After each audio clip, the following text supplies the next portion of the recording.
बोलियो।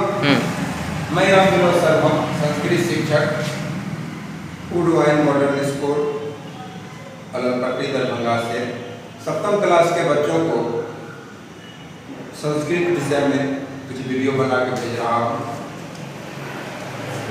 जो हमारे बच्चे सक्रिय हैं या हमारे विद्यालय के जो बच्चे हैं, मंगलवार को जरूर संस्कृत विषय का वीडियो देखने का प्रयास करें और पाठ से अपना पाठ निकाल लें और इससे मिलाकर अपने नोटबुक पर लिखें।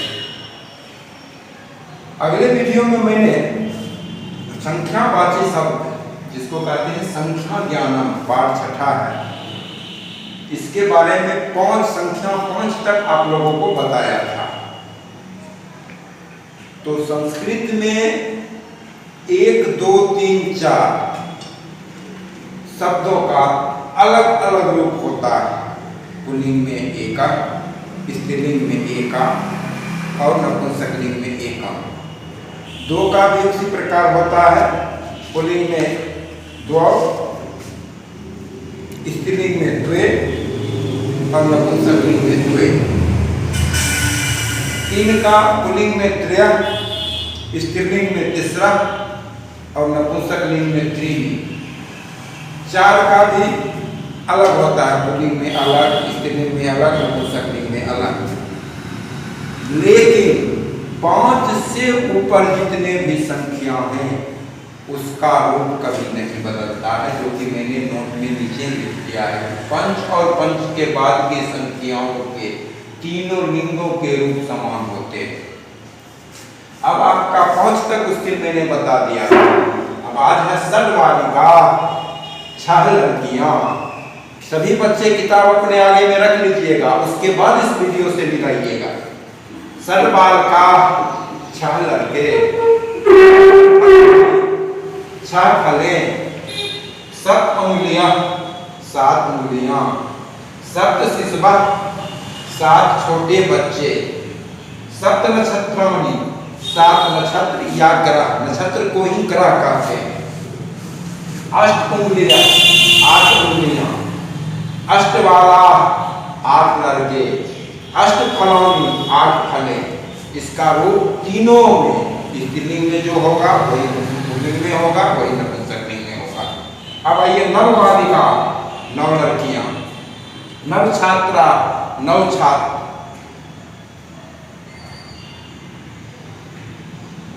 नव पुष्पाणि, 9 फूले। 10 बालिका, 10 लड़कियां, 10 वानरा, 10 पत्राणि, 10 पत्ते। तो आपके पाठ में मात्र 10 तक ही अंक दिया गया है, लेकिन आप लोगों को कम से कम 50 तक संख्यावाची याद करके रखना है। अब 10 के बाद हो जाता है एकादशा, द्वादशा, त्रयोदशा, चतुर्दशा, पंचदशा, षोडशा, सप्तदशा, अष्टादश, एकोनविंशति, विंशति। या अगले वीडियो में मैं 1 से 50 तक आपको बोर्ड लिख दूंगा, आप इसको याद कीजिएगा। अभी है कि 5 और 5 के बाद ये संख्याओं तीनों लिंगों के रूप समान होते हैं। बस यही है आपका पाठ 6 पाठ संपन्न हुआ। अब इसका प्रश्न उत्तर मैं नीचे बता रहा हूँ, आगे इसको अभी देख लीजिएगा आप लोग। चलो बोले। पाठ 6 संख्या ज्ञानम का प्रश्न उत्तर। पहला है प्रश्न, स्थूलानि संख्या पदानि शुद्धानि कुरत, correct the numbers in bold. पहला है क में एकम बालक। एकम नपुंसकलिंग में होता है, लेकिन यहाँ पर हमारा कर्ता है क्या है, पुल्लिंग में है, इसलिए हो जाएगा एका बालक। इसका शुद्ध रूप होगा एका बालक। दूसरा है तीसरा पुस्तकानि, इसका हो जाएगा त्रीणि पुस्तकानि। नंबर ग में है 2 महिलाएं, 2 महीने। घ में है चत्वारः वेदाः। रो में है 2 फले, 2 फले। और च में है एका पुस्तकम। पुस्तकम है नपुंसकलिंग, एका है स्त्रीलिंग में, इसलिए क्रिया हो इसका शुद्ध रूप होगा एकम पुस्तकम। 6 में है चत्वारि मयूरा, चतस्रः मयूरा। गौ में है चत्वारः कदली फलानि, तो चत्वारि कदली फलानि। मैंने कर्ता क्रिया विशेष विशेषण, जिस कर्ता जिसमें हो, पुल्लिंग में है तो संख्यावाची शब्द भी पुल्लिंग होगा।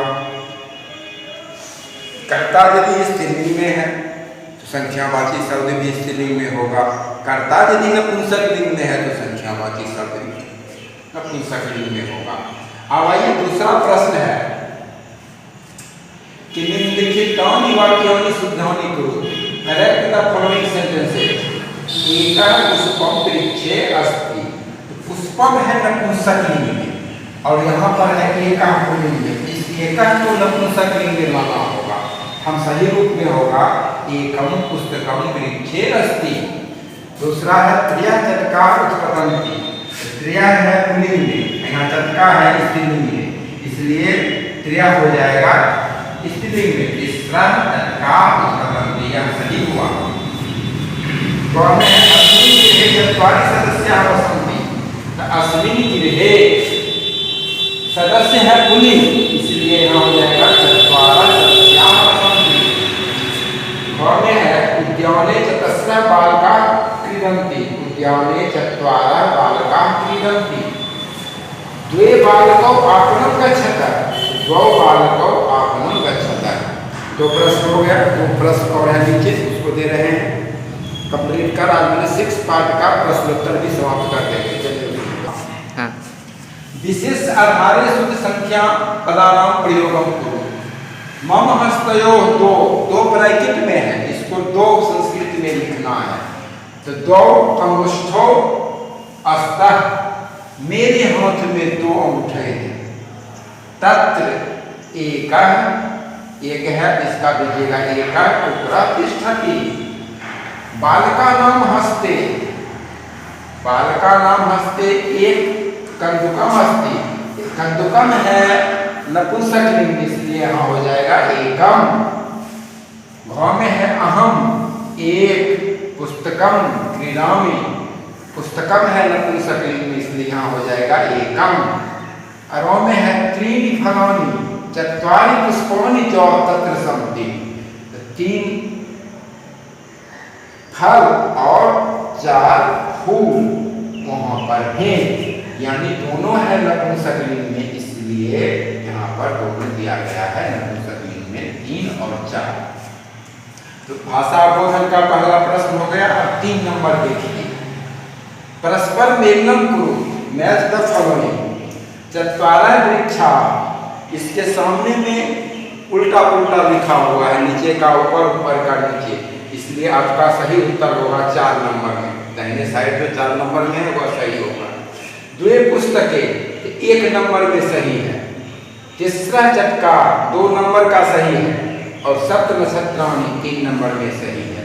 2 प्रश्न इसमें और हैं, उसको मैं 2 मिनट में दे रहा हूँ। कोष्ठागतः शब्दः उचित पदम निर्माय रिक्त स्थानं निपुर्यत। कोष्ठक में दिए हुए शब्द से सही शब्द बनाकर रिक्त स्थानों की पूर्ति करें।